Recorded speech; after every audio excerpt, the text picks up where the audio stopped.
What's up, my people? This is Jay Ziminov, your boy. We're back again with another video.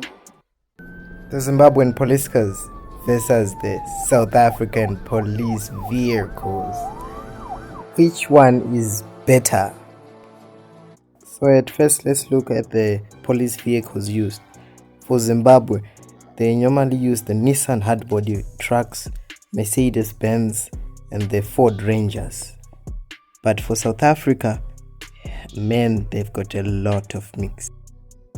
They use the Toyota Hilux trucks, and they also use the Volkswagen GTI Golf 7 and their famous BMW Beamer.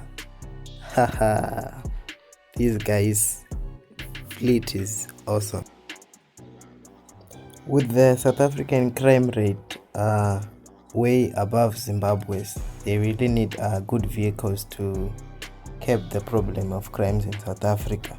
So their vehicles come in hand to help capture criminals and stuff like that. Okay, we'll move on to the lights and sirens. So Zimbabwe's lights are nothing too flashy, they are just classic. But South Africa's lights are something else. Their cars look like they came from like Fast and Furious or something. They have a bunch of lights that makes a criminal pull over as soon as he sees the light, especially at night.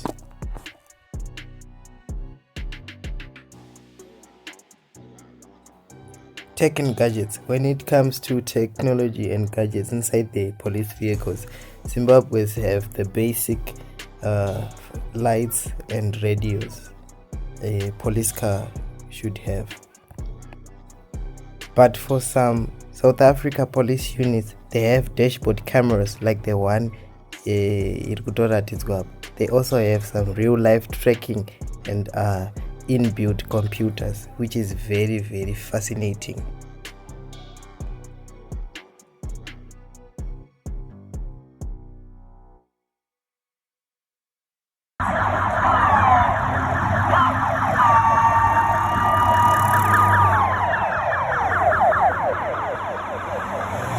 Thank you for watching, guys. Like and subscribe if you like the comparison.